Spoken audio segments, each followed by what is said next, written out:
What is up, guys? Dzeeff here. Late last night or early this morning, depending on how you look at it, there was an OCG livestream that revealed a ton of new cards, including, I believe, the rest of the Darkwing Blast set. This pack is releasing next week in the OCG, but we won't see it in the TCG for quite a while. But one card that they revealed has got a lot of players talking, myself included. This card is, of course, World Ocean Dragon. If you have seen any discussion about this livestream, you've probably seen people talking about how powerful this monster is. World Ocean Dragon is almost certainly going to see competitive play when it releases in the TCG a few months from now, and in today's video I wanted to talk about why. This card can be summoned in a very unique way that we have not seen on a Link monster so far. This card has two very powerful effects, and it buffs some older cards like Change of Heart and Mind Control in a pretty interesting way. Okay, so here is World Ocean Dragon. This is a Link 4 Water Sea Serpent effect monster with 2,500 attack points. Now there is a lot to cover here, but we'll go line by line.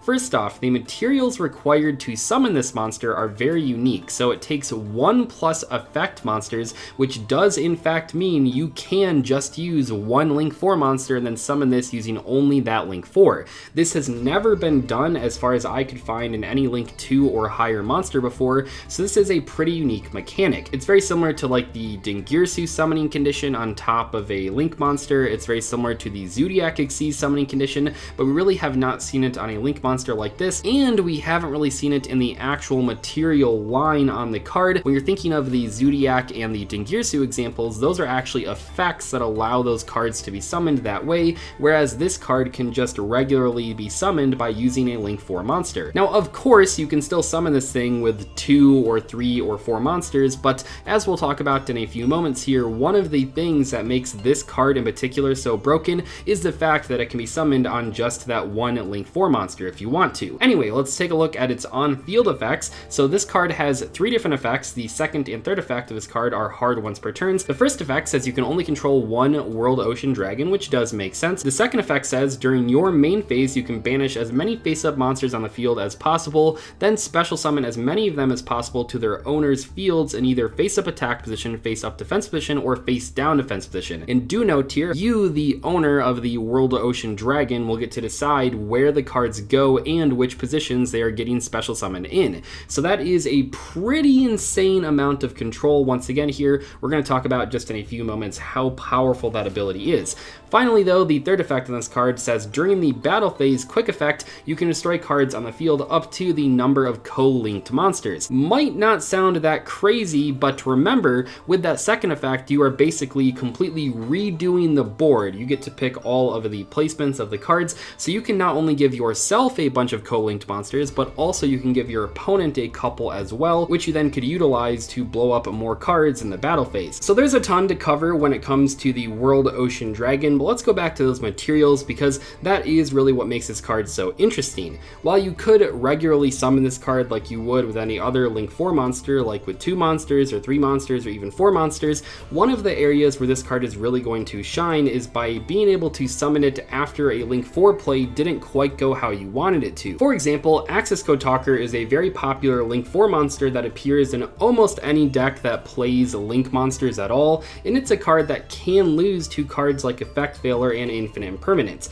While you can't respond to the Access Code Talker effect activations, you are allowed as a player playing against Access Code Talker to do quick effects in the open game state after the attack gain but before the first card is popped. And during that open game state, if your opponent has a card like Veiler or Infinite Impermanence or just any effect negation ability, they can use that on the Access Code Talker to not only stop the popping ability, but also to reduce it back to 2,300 attack points. And in that exact situation, which is very common, as I'm sure many of you know if you summon Access Code Talker a lot, you can then just make the World Ocean Dragon using that negated Access Code Talker, which immediately puts things back into your favor. Not to mention that in that situation, if your opponent used a Veiler or Imperm on the Access Code Talker, that might mean they no longer will have a negation effect for the World Ocean Dragon. That exact line is going to be super popular when this card releases, but not only with cards like Access Code Talker, but think of like Appaloosa, for example. Maybe you summon Appaloosa, it has 2,400 attack points, but your opponent might have an Infinite Impermanence, and that really sucks because not only do you no longer have the ability to negate monster effects, but also your Appaloosa is now down to 0 attack points. One last note here is that this card makes things like Change of Heart and Mind Control a lot better because if you happen to steal an opposing Link 4, you can then immediately use them to go into this monster. Look, I could be wrong, but it seems like if you are playing any Link 4 monsters and you have one extra deck space available, you probably should be playing World Ocean Dragon going forward. But let's talk about those on-field effects too, because it's not only about how easy it is to summon this card, those on-field effects are pretty crazy. So we have this big wave effect that I think a lot of players are going to use. This is super versatile because you get to pick the positions, you get to pick the spots, and that lets you set up a bunch of crazy combos. Like I said earlier, you can use it to set up co-links for the third effect, but it really doesn't even have to be used in a deck that could potentially co-link. I think a lot of decks right now play like one Link 2 monster, one Link 3 monster, and one Access Code Talker as their only links in their extra deck,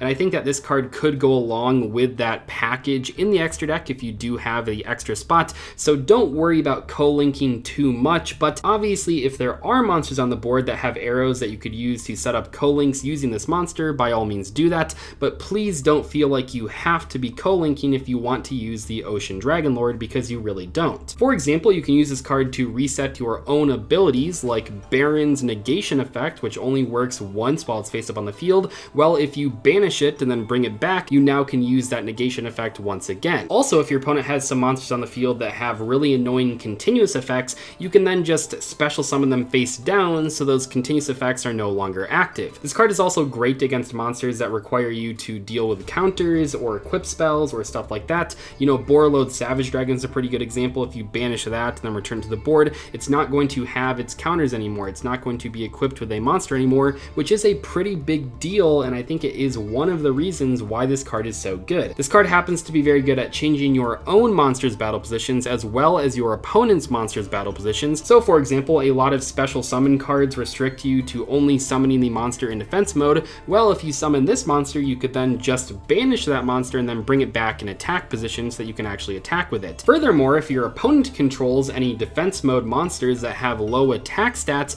well, you can just return them to the board in attack position so that you can run them over for a ton of damage. When it comes down to it, this card is probably not overpowered. It's not going to be the end board for any deck. It's not really even going to be summoned that often in a tournament, but it definitely will come up, and when it does come up, it's going to do things that pretty much no other card would be capable of doing. I feel like the most common situation for this card to get used in is that access code example that I talked about earlier on in the video, but I think it's also really good in a bunch of other scenarios as well. Not to mention, this card only gets better with age as we get more and more Link 4 monsters. I don't know, I could be wrong here, but I would be very surprised if this card does not see competitive play when it's released, or at the very least, like at some point in the future. I am a bit worried about Konami potentially making a Link 2 and a Link 3 that have similar summoning requirements to this monster, but we'll just have to wait and see to find out if they actually do that. For now though, thanks for watching today's video. I'll see you later. Goodbye.